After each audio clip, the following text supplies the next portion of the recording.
Hi friends, ಮಸ್ತ್ ಮಗ .comಗೆ ಸ್ವಾಗತ. ನಾನು Amar Prasad.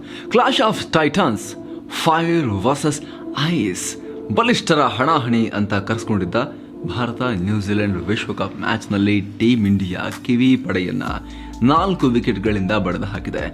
Chase master king ಕೊಹ್ಲಿಯ ಮತ್ತೊಂದು ಮ್ಯಾಚ್ ವಿನ್ನಿಂಗ್ ಇನ್ನಿಂಗ್ಸ್ ಹಾಗೂ ಮೊಹಮ್ಮದ್ ಶಮಿ ಅವರ ಬೆಂಕಿ ಬೌಲಿಂಗ್ನಿಂದ ಐಸಿಸಿ ಟೂರ್ನಿಗಳಲ್ಲಿ ಕಾಡ್ತಾ ಇದ್ದ ಕಿವೀಸ್ಗಳ ವಿರುದ್ಧ ಭಾರತ 20 ವರ್ಷಗಳ ನಂತರ ಗೆದ್ದು ಬೀಗಿದೆ.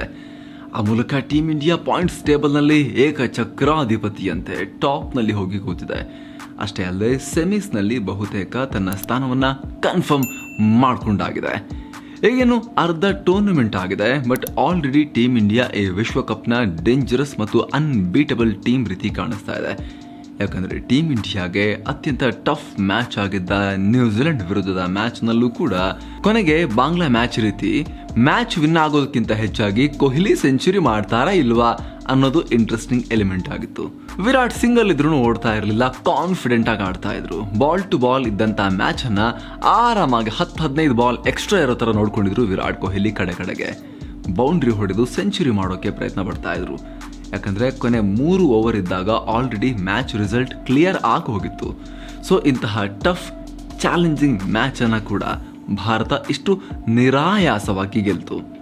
ಅಂದ ಹಾಗೆ ಡ್ಯಾರಿಲ್ ಮಿಚೆಲ್ ಅವರು ತಮ್ಮ ಜೀವಮಾನ ಶ್ರೇಷ್ಠ ಸೆಂಚುರಿ ಬಾರಿಸಿದ್ರು ಕೂಡ ಶಮಿ ಅವರ ಡೆಡ್ಲಿ ಬೌಲಿಂಗ್ನಿಂದ ಕಿವಿ ಪಡೆ 273 ಲಿಮಿಟ್ ಆಗಿತ್ತು.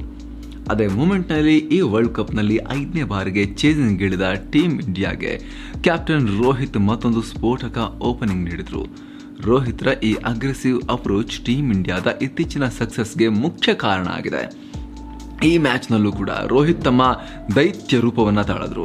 140 ಸ್ಪೀಡ್ನಲ್ಲಿ ಬಾಲ್ ಹಾಕ್ತಾ ಇದ್ದ ಮ್ಯಾಟ್ ಹೆನ್ರಿಗೆ 2 ಸಲ ಮುಂದಕ್ಕೆ ಬಂದು ಸ್ಟೆಪ್ ಔಟ್ ಆಗಿ ಸಿಕ್ಸರ್ ಬಾರಿಸಿದ್ರು.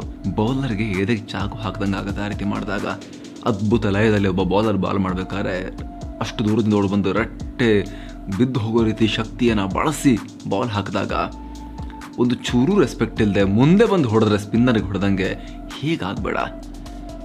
ಬೌಲ್ಟ್ಗೆ ತಲೆ ಮೇಲೇನೆ ಲಾಫ್ಟ್ ಮಾಡಿಕೊಟ್ರು. ಸ್ಯಾಂಟ್ನರ್ಗೆ ಮಂಡಿ ಊರಿ ಲಾಂಗ್ ಸ್ವೀಪ್ ಮಾಡಿದ್ರು. ಈ ರೀತಿ 40 ಬಾಲ್ನಲ್ಲಿ 4 ಬೌಂಡರಿ 4 ಸಿಕ್ಸರ್ ಚಚ್ಚಿ 40 ರನ್ ಗಳಿಸಿದ್ರು. ಈ ವೇಳೆ ODIನಲ್ಲಿ 1 ವರ್ಷದಲ್ಲಿ 50ಕ್ಕಿಂತ ಹೆಚ್ಚು ಸಿಕ್ಸರ್ ಬಾರಿಸಿದ 3ನೇ ಆಟಗಾರ ಅನ್ನೋ ದಾಖಲೆ ಕೂಡ ಮಾಡಿದ್ರು. ಅತ್ತ ಶುಭ್ಮನ್ ಗಿಲ್ ಕೂಡ ತಮ್ಮ ಎಂದಿನ ಶೈಲಿಯಲ್ಲಿ ಸ್ಟ್ರೋಕ್ ಪ್ಲೇಯನ್ನ ಕಂಡುಕೊಳ್ತಾ ಇದ್ರು. 5 ಬೌಂಡರಿ ಹೊಡೆದು ಇನ್ನೇನು ಒಳ್ಳೆ ರಿದಮ್ಗೆ ಬರ್ತಾ ಇದ್ರು. ಈ ಜೋಡಿ ಓಪನಿಂಗ್ ಪಾರ್ಟ್ನರ್ಶಿಪ್ಗೆ 71 ರನ್ ಬಾರಿಸಿತ್ತು. ಆದರೆ ಕಿವೀಸ್ ಕ್ಯಾಪ್ಟನ್ ಲಾಥಮ್ ಲಾಕಿ ಫರ್ಗ್ಯೂಸನ್ ರನ್ನ ಕಣಕ್ಕಿಳಿಸಿ ಇಬ್ರು ಸೆಟ್ ಓಪನರ್ಸ್ನ ಪೆವಿಲಿಯನ್ ಕಳಿಸಿದ್ರು. ರೋಹಿತ್ ಇನ್ಸೈಡ್ ಎಡ್ಜ್ ಆದರೆ ಗಿಲ್ ಅಪ್ಪರ್ ಕಟ್ ಹೊಡೆಯೋಕೆ ಹೋಗಿ ಬೌಂಡ್ರಿ ಲೈನ್ನಲ್ಲಿ 3rd ಮ್ಯಾನ್ಗೆ ಕ್ಯಾಚ್ ಕೊಟ್ಟರು. ನಂತರ ಬಂದ ಶ್ರೇಯಸ್ ಅಯ್ಯರ್ ಬೌಂಡ್ರಿ ಮೇಲೆ ಬೌಂಡ್ರಿ ಹೊಡೆಯೋಕೆ ಶುರು ಮಾಡಿದ್ರು, ಬ್ಯಾಕ್ ಟು ಬ್ಯಾಕ್. ಈ ಹಂತದಲ್ಲಿ ಧರ್ಮಶಾಲಾ ಗ್ರೌಂಡ್ನಲ್ಲಿ ಇನ್ನೊಬ್ಬ ಪ್ಲೇಯರ್ನ ಎಂಟ್ರಿ ಆಯಿತು. ಅದು ಮಂಜು ಬಂದ. ಯಾವ ಮಂಜು ಬಂದ? ಮಂಜುನಾಥ ಮಂಜು ಬಂದಿದ್ದಲ್ಲ, ಹಿಮ ಮಂಜು ಬೀಳೋಕೆ ಶುರುವಾಯಿತು. ದಟ್ಟವಾದ ಮಂಜಿನ ಮೋಡಗಳು ಗ್ರೌಂಡ್ಗೆ ಎಂಟರ್ ಆಗಿ ಆಟ ಆಡೋಕೆ ಶುರು ಮಾಡಿದ್ವು. ನಾನು ಆಡ್ಬೇಕಾದ್ರೆ ನೀವು ಯಾರು ಆಡಂಗಿಲ್ಲ ಅಂತ ಗ್ರೌಂಡ್ನಲ್ಲಿದ್ದ ಆಟಗಾರರನ್ನೆಲ್ಲ ಪೆವಿಲಿಯನಿಗೆ ಕಳಿಸ್ತೋದು.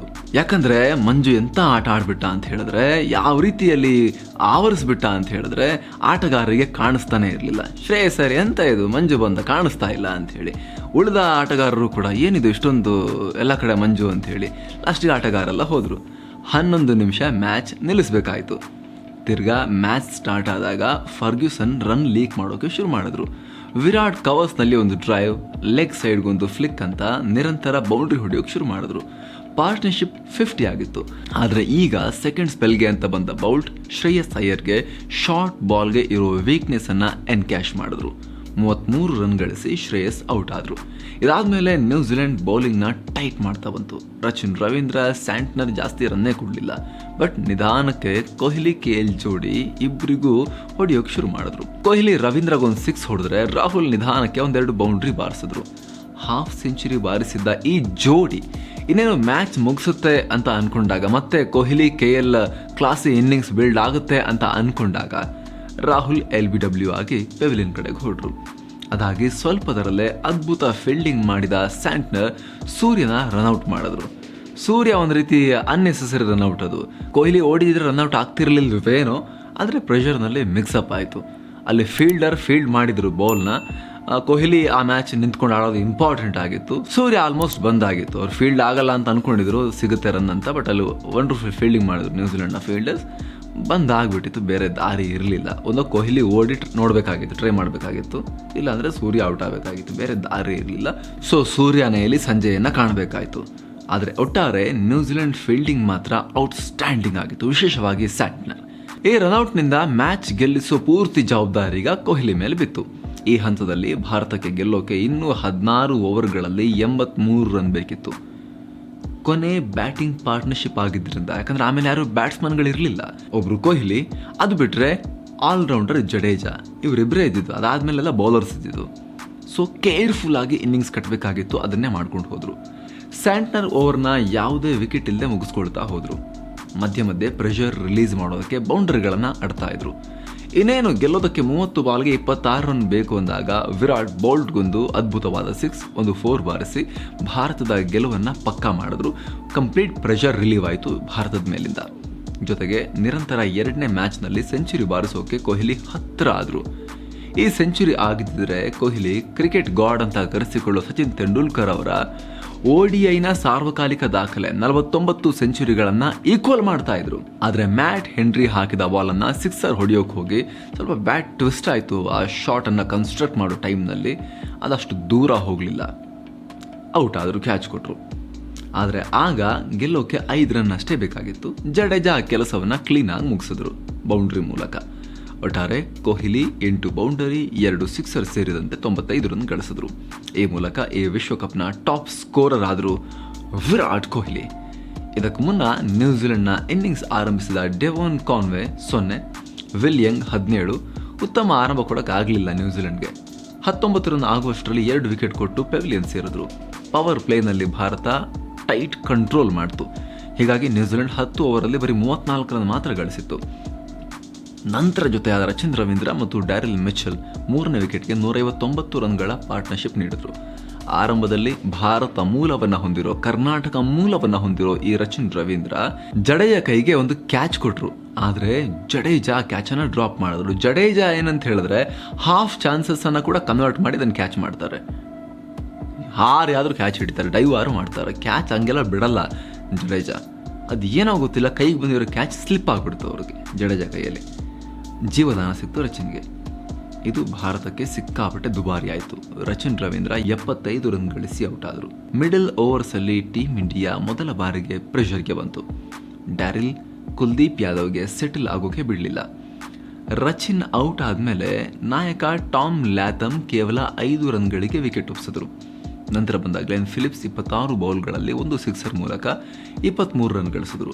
ಆ ಬಳಿಕ ಕೊನೆವರೆಗೂ ಏಕಾಂಗಿ ಹೋರಾಟ ಮಾಡಿದ ಡ್ಯಾರಿಲ್ ಮಿಚೆಲ್ 127 ಬಾಲ್ಗಳಲ್ಲಿ 9 ಬೌಂಡರಿ ಮತ್ತು 5 ಸಿಕ್ಸರ್ಗಳ 130 ರನ್ ಬಾರಿಸುವ ಮೂಲಕ ದೊಡ್ಡ ಸೆಂಚುರಿಯನ್ನು ಕನ್ಸ್ಟ್ರಕ್ಟ್ ಮಾಡಿದ್ರು. ಇದು ಸುಮಾರು 4 ದಶಕಗಳ ಬಳಿಕ ಭಾರತ ವಿರುದ್ಧ ವಿಶ್ವಕಪ್ನಲ್ಲಿ ನ್ಯೂಜಿಲೆಂಡ್ ಬ್ಯಾಟರ್ ಒಬ್ಬನ ಸೆಂಚುರಿ, ಮೊದಲ ಸೆಂಚುರಿ. ಕೊನೆಯಲ್ಲಿ ನ್ಯೂಜಿಲೆಂಡ್ನ ಬ್ಯಾಟರ್ಗಳಾದ Mark Chapman 6 run, Mitchell Santner 1, Lockie Ferguson 1 run ಮಾತ್ರ ಗಳಿಸಿದ್ರು. ಒಂದು ಹಂತದಲ್ಲಿ 234ಕ್ಕೆ 4 ವಿಕೆಟ್ ಮಾತ್ರ ಕಳ್ಕೊಂಡಿದ್ದ ಕಿವೀಸ್ 273ಕ್ಕೆ ಆಲ್ಔಟ್ ಆಯಿತು. ಸ್ಲಾಗ್ ಓವರ್ಗಳಲ್ಲಿ ಭಾರತದ ಬೌಲರ್ಸ್ ಹೆಚ್ಚು ರನ್ ಕೊಡಲಿಲ್ಲ. ಇಲ್ಲ ಅಂದಿದ್ರೆ 300 ರನ್ ದಾಟ್ ಹೋಗ್ತಾ ಇತ್ತು. ಚೇಸಿಂಗ್ ಟೈಮ್ನಲ್ಲಿ ಕಷ್ಟ ಆಗ್ತಾ ಇತ್ತು. ಇನ್ನು ಭಾರತದ ಪರ ಮೊಹಮ್ಮದ್ ಶಮಿ 10 ಓವರ್ಗಳಲ್ಲಿ 54 ರನ್ ಕೊಟ್ಟು 5 ವಿಕೆಟ್ ತಗೊಂಡು ಮಿಂಚಿದ್ರು. ಅವರಿಗೆ ವರ್ಲ್ಡ್ ಕಪ್ನಲ್ಲಿ ಒಂಥರ ಅವರು ಎಕ್ಸ್ಟ್ರಾ ಪ್ಲೇಯರ್ ಥರ ಇದ್ರು, ಬಿಟ್ಟರೆ ಆಡಿಸಿರಲಿಲ್ಲ. ಈಗ ಪಾಂಡ್ಯ ಇಂಜುರಿಯಿಂದಾಗಿ ಕ್ರಿಯೇಟ್ ಆದ ಅವಕಾಶವನ್ನು ಅದ್ಭುತವಾಗಿ ಬಳಸ್ಕೊಂಡು ತಾನು ಎಂಥ ದೊಡ್ಡ ಈ ವಾರ್ ಹಾರ್ಸ್ ಅಂತ ಹೇಳ್ತಾರೆ ಶಮಿಯನ್ನು, ಟೆಸ್ಟ್ ಕ್ರಿಕೆಟ್ನ ವಾರ್ ಹಾರ್ಸ್ ಅಂತ. ODIನಲ್ಲೂ ಕೂಡ ಎಂಥ ಕರಾಮತ್ತು ಮಾಡಬಲ್ಲ ಸಾಮರ್ಥ್ಯ ಹೊಂದಿದ್ದೀನಿ, ತನ್ನ ಎಕ್ಸ್ಪೀರಿಯನ್ಸ್ನ ಪವರ್ ಏನು ಅನ್ನೋದನ್ನು ಶಮಿ ತೋರಿಸ್ಕೊಂಡ್ರು. ಕುಲ್ದೀಪ್ ಯಾದವ್ 10 ಓವರ್ಗಳಲ್ಲಿ 73 ರನ್ ಕೊಟ್ಟು 2 ವಿಕೆಟ್ ಪಡೆದ್ರೆ, ಬೂಮ್ರಾ 10 ಓವರಲ್ಲಿ 45 ರನ್ ಕೊಟ್ಟು 1 ವಿಕೆಟ್ ಪಡೆದ್ರು. ಮೊಹಮ್ಮದ್ ಸಿರಾಜ್ 10 ಓವರ್ ಮಾಡಿ 45 ರನ್ ಕೊಟ್ಟು 1 ವಿಕೆಟನ್ನು ತಗೊಂಡ್ರು. ಆಗಲೇ ಹೇಳಿದ ಹಾಗೆ ಶಮಿ 5 ವಿಕೆಟ್ ತೆಗೆಯುವ ಮೂಲಕ ವಿಶ್ವಕಪ್ನಲ್ಲಿ 2 ಬಾರಿ 5 ವಿಕೆಟ್ ತೆಗೆದ ಭಾರತದ ಮೊದಲ ಬೌಲರ್ ಎನಿಸ್ಕೊಂಡ್ರು. ಈ ವಿನ್ ಮೂಲಕ ಟೀಮ್ ಇಂಡಿಯಾ ಪಾಯಿಂಟ್ಸ್ ಟೇಬಲ್ನಲ್ಲಿ ನಂಬರ್ 1 ಆಯಿತು. ಆಲ್ಮೋಸ್ಟ್ ಸೆಮೀಸ್ಗೂ ಫಿಕ್ಸ್ ಆಗಿದೆ. ಉಳಿದಂತೆ ನೆಕ್ಸ್ಟ್ ಸಂಡೇ, ಮುಂದಿನ ಭಾನುವಾರ ಇಂಗ್ಲೆಂಡ್ ವಿರುದ್ಧ ಮತ್ತೊಂದು ಪವರ್ಫುಲ್ ಫೈಟನ್ನು ಭಾರತ ಎದುರು ನೋಡ್ತಾ ಇದೆ. ಫ್ಯಾನ್ಸ್ ಕೂಡ ಆ ಮ್ಯಾಚ್ಗೆ ಕಾಯ್ತಾ ಇದ್ದಾರೆ. Thank you so much. ಮತ್ತೆ ಭೇಟಿ ಆಗ್ತಿರೋಣ. ನಮಸ್ತೆ.